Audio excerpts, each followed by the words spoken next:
저는 지금 입사 한 8개월 됐는데 8개월 동안 느끼면서 카길 에그리필에서 좀 근무해서 좋았던 점은 일단 카길이라는 브랜드가 제가 생각했던 것보다 일단 사료업계에서 좀 안정적이고 그런 회사다 보니까, 그리고 또 아까 평택공장 그 생산량 보셨지만 좀 많이 생산하잖아요. 그래서 그런 거 보면서 좀 많이 배울 수 있다, 이게 가장 큰 것 같습니다. 좀 직원 친화적인 부분도 있는 게 아까 그 PPT 자료도 있었는데 좀 뭐 직원들의 만족도라든지 이런 걸 수시로 이렇게 검사를 하면서 또 조사를 하면서 그걸 좀 개선하려고 많이 노력을 해주세요. 그래서 그런 부분들도 있고, 또 여기 오시면서 그 지게차랑 그 사람 그 다니는 통로가 분리된 거 보셨을 텐데 그런 부분도 저 입사했을 때가 없었다고 생겼거든요. 그래서 그런 부분들이 제가 봤을 때는 좀 계속 지속적으로 좀 성장하려고 노력하는 그런 회사라고 생각합니다. 그리고 좀 힘들었던 부분들을 말씀드리면, 제가 지금 생산관리직 쪽에 지금 더 근무를 하고 있는데 아무래도 생산관리직에서 좀 어려운 부분들은 이제 노무관리가 좀 핵심이지만 좀 어려운 부분이라고 생각을 하거든요. 그래서 쉽게 말해서 사람들을 다루는 일들이죠. 그래서 그런 부분들이 사실 저는 아직도 젊고 이러다 보니까 좀 이제 저보다 좀 나이도 있으신 분들, 이런 분들이랑 또 이렇게 어울리면서 또 그분들이랑 어떻게 좀 잘 생산을 잘 할 수 있을지 고민하고 이렇게 타협하는 모습이 좀 제 과제이기도 하지만 좀 어려운 부분은 남아 있습니다. 제가 생각하는 장점은 첫 번째로 솔직히 분위기가 좀 장점이구나. 생각보다 굉장히 저희가 이렇게 나이 차이가 이제 팀별로 좀 있는데 굉장히 생각보다 또 수평적입니다. 오늘 같은 경우도 보시면 제가 공장장님이 여기 편하게 이렇게 감히 한국 회사였으면은 상상도 못하는 이 두 분인데, 이사님이신데 편하게 제 의견을 얘기할 수 있고, 또 아까 동훈 씨 말한 대로 수평적이면서 되게 긴장이 빨리빨리 움직인단 말이에요. 그러다 보니까 여기 계신 동훈 씨나 저 같은 분들이 오늘 같은 경우 의사 결정을 할 수 있는 좀 이런 권한이 많이 주어진다. 이게 장점이고요. 단점이라고 얘기 드리면은 그게 또 단점입니다. 권한이 많이 주어지다 보면 또 책임이 좀 따라야 되기 때문에 저희가 또 생각보다 이 규모에서 많은 부분을 파트를 담당하고 있어서 책임감에 대한 좀 그 리스크가 좀 있어요. 그래서 법적인 부분이라든지 품질적인 부분이라든지 다양한 리스크가 있는데 그 부분에서 어느 정도 책임감이 조금 가장 힘든 부분이 아닌가. 저는 27년째 이 조직에서 근무하고 있고요. 그리고 다양한 기회를 주어진다는 것입니다. 저는 좀 틀려요. 오퍼레이터 출신이에요. 현장에서 근무하던 사람이 지금 생산 부장 업무를 하고 있거든요. 그래서 카기는 스스로의, 그러니까 본인이 노력해서 본인이 꿈을 성취할 수 있는 이런 조건을 만들어주는 회사고, 또 하나는 카기는 윤리 경영을 합니다. 그렇기 때문에 맨 윗단에 인테그리티, 정직, 그 다음 나눔도 있고, 그 다음에 성공을 향한 열정, 뭐 이런 식으로 우리 가치관이 분명히 돼 있고 틀이 되어 있는 회사입니다. 그래서 카길에서 근무한다는 거는 저희가 평균 근속연수가 얼마 전까지만 해도 15년, 20년씩 한번 들어오면 안 나가는 회사였어요. 네, 그렇기 때문에 직원이 몰입해서, 그리고 스스로 결정하는 것은 대단히 좋은 회사입니다. 저도 제가 기준과 원칙이 맞다, 이 업무가, 그러면 바로 공장님께서 승인해 주시고, 특히 안전에 대한 비용은 저희는 안전은 제한이 없다고 보면 되고요. 안전은 바로바로 집행됩니다.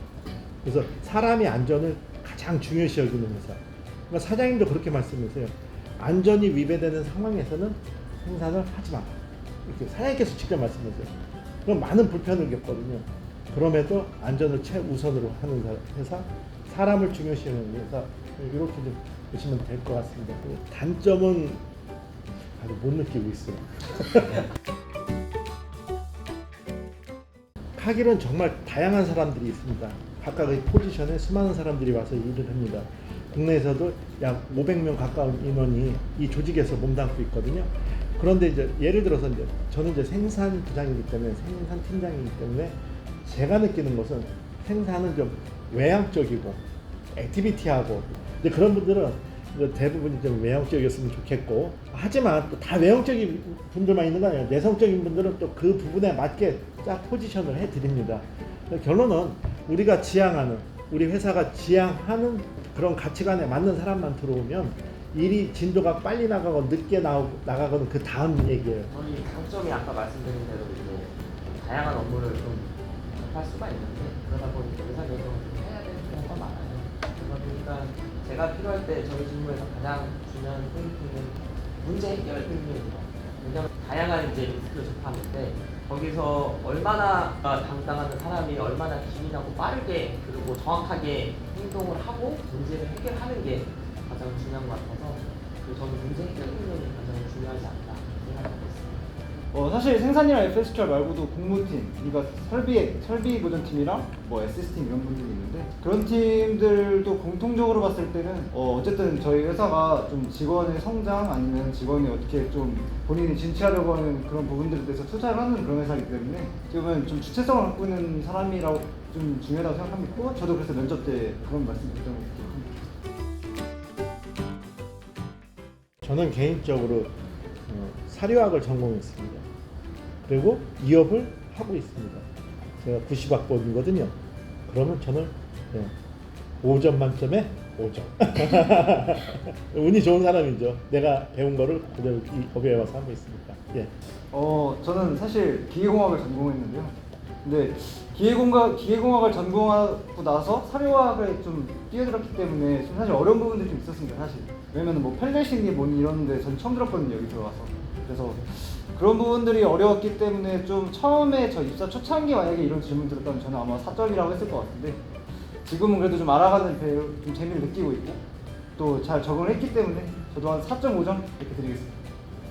저도 개인적으로 점수로 매기가 참 어려운 것 같은데 아니 뭐 5점, 4.5 되게 4점을 해야 될 것 같은데 아니 뭐 저는 개인적으로 저도 4.5점 정도 생각을 하고 있습니다.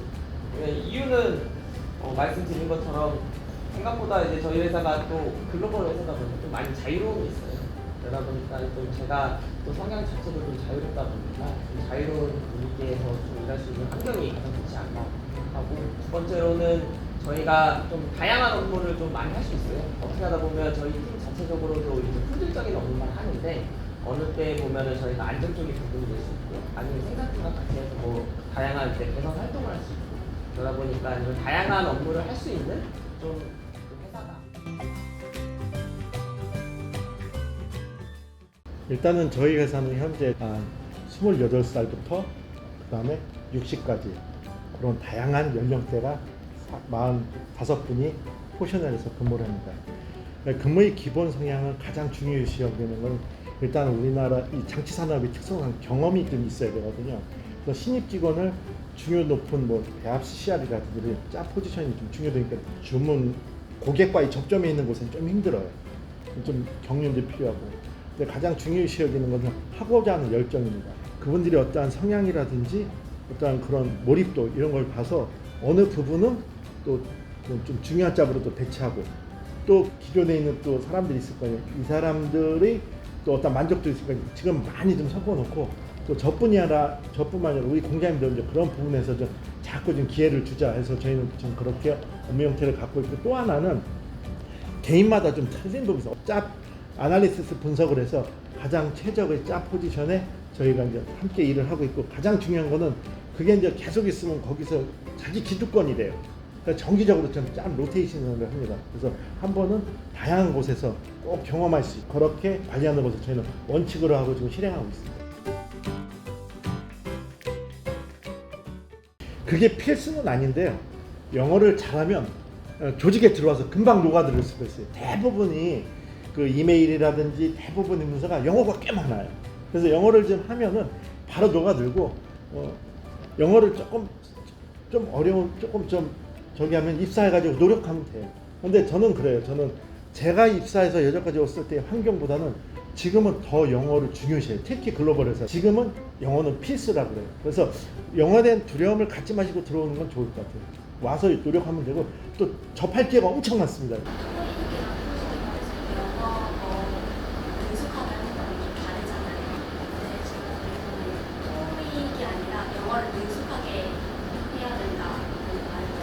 그거는 맞아요. 저희가 이제 업무가 이제 펑션으로 이렇게 되면서 실제로 이제 FSQR 팀이나 저희 생산팀이나 보면 FSQR 팀의 보스는 외국분이에요. 그 다음에 이제 요즘에 이제 다 화상회 이런 걸 하니까 여러 나라의 직원들이 동시에 하다 보니까 영어로 회의 진행이 많은데 이제 뭐 문서는 이제 번역기나 돌려서 뭐 이렇게 한다고 하지만 이제 회의나 이런 것들은 아무래도 이제 기본 기본적으로는 영어를 잘 듣고 자기가 생각하는 거를 말할 정도를 하면 더 좋겠죠.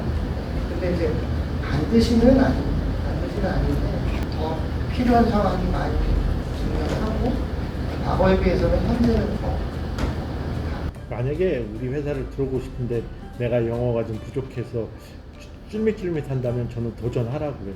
언어는 그 다음 문제고. 언어 하시는 분들 보니까 다 용감하더라고요. 용감하면 다 잘하더라고요.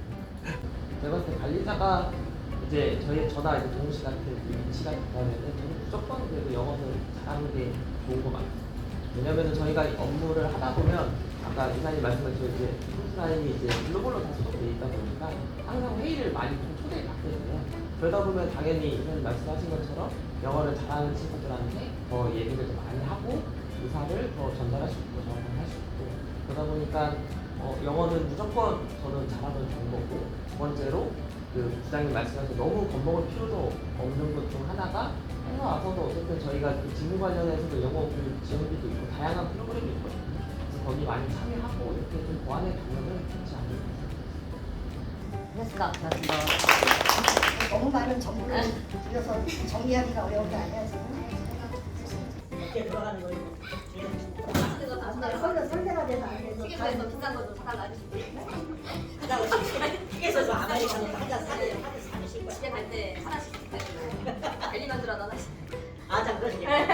아 튀겨주시고. 지가 몇 개나 가지고.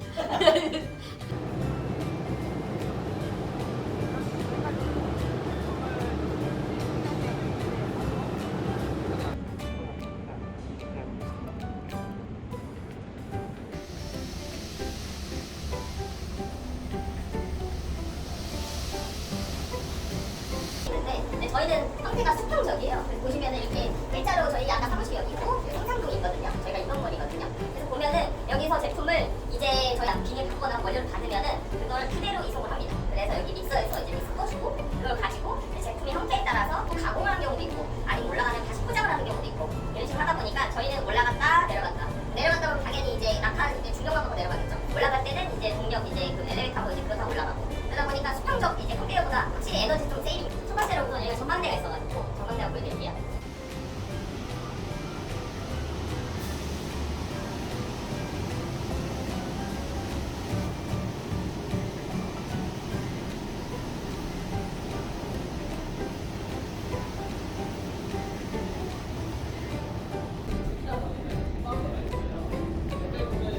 저희 회사는 한 제가 6개 정도 사이로라 그래서 공무를 전환하는 창고를 계약이 되어 있고 거기서 보면은 일단은 당연히 콤베어로 가니까 시간당 가져주는 속 이게 도수도 크고 효율도 좋고 그 다음에 비용적인 부분도 저렇게 차 운송비가 안 되니까 비용이 많이 쓰이는 것이다.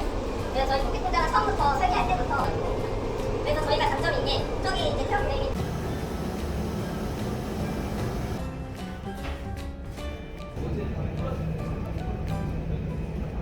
이제 저희가 여기 담당하신 네 분이 계신데 그래서 아까 말씀하신 대로 뭐 처음 질문 중에 다양한 축종별인데 어떻게 배치를 하냐는 질문 있었잖아요. 그 다양한 축종을 여기 계신 분들이 그 기계를 같이 여기서 한 대씩 한 두세 대씩 같이 돌리세요. 그러다 보니까 라인은 분리되어 있지만 여기서 같이 기계를 어떤 분들은 닭사료 이렇게 하시고 어떤 분들은 여기 축구사료 어떤 분들은 여기 돼지사료 어떤 분들은 이제 간들이 딱딱하면은 이게 파헤쳐요. 애들이 먹질 않아요. 그러니까 너무 딱딱하지 않고 길이가 또 너무 길어도 애들이 이렇게 찝어 먹다 보니까 먹질 않아요. 그래서 적당한 길이에 적당한 이제 말랑말랑이 필요하다 생각해 주시면 돼요. 두 번째로 이제 크럼블 제품들 이렇게 펠리스를 만든 것을 이렇게 한 번씩 저희가 크럼블러라고 해서 우리가 보면 속에는 이렇게 반제품식으로 이렇게 크럼블러해서 이렇게 찢어서 찢어진 느낌에 그 다음에 이제 추구 소 같은 경우에는 이제 혀로 핥아 먹잖아요. 그러다 보니까 펠리스를 많이 먹습니다. 왜냐면 애들이 가루가 많거나 이러면은 이제 코에 가루가 들어가면 먹지 않기 때문에 가능하다면 펠렛사료도 좀 많이 먹히고 있는데 펠렛사료는 아까 본 것처럼 좀 사이즈 좀 큽니다. 마시면 좀 더 딱딱하고 좀 길이도 좀 있고 그러다 보니까 완전 편하게 마시고 또 있어요. 제품이나 보면은 양분사료는 대부분 가루사료거든요. 가루사료인데 옥수수를 분쇄해서 먹는 경우도 있고 저희가 조금 더 소화를 좋기 위해서 왜냐면 우리도 쌀을 짓는데 쌀을 이렇게 섞어 먹잖아요. 우리 생산 옥수수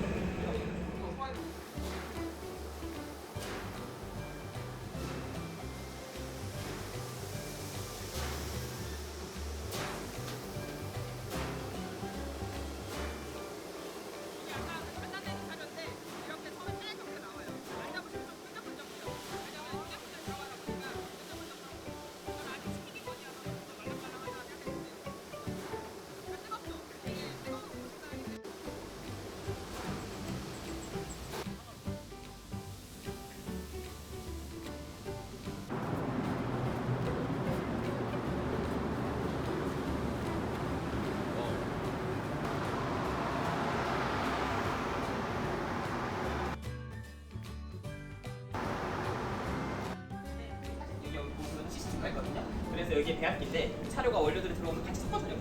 그래서 얼마나 빠른 시간에 얼마나 그렇게 잘 섞어주는 게 가장 포인트고요.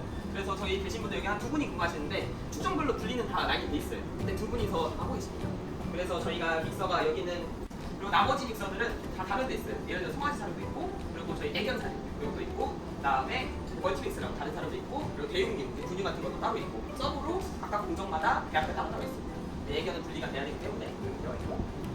3,692개라 했죠. 3,692개 셀이 있고 거기 칸마다 이제 한 발레트 아니면 적어도 이제 1톤짜리 백주가 있다. 한 1.2톤에서 1톤 아니면 700kg, 800kg까지 한 칸당 이렇게 보관되고 있다. 그래서 여기는 거의 다 자동이다 보니까 이따가 보여드릴 건데 이제 여기 안에 스티커 크레인이 있어서 저희가 원하는 제품을 이제 주문받고 이제 스테이션이 정해주면 거기서 이제 출고를 지시합니다.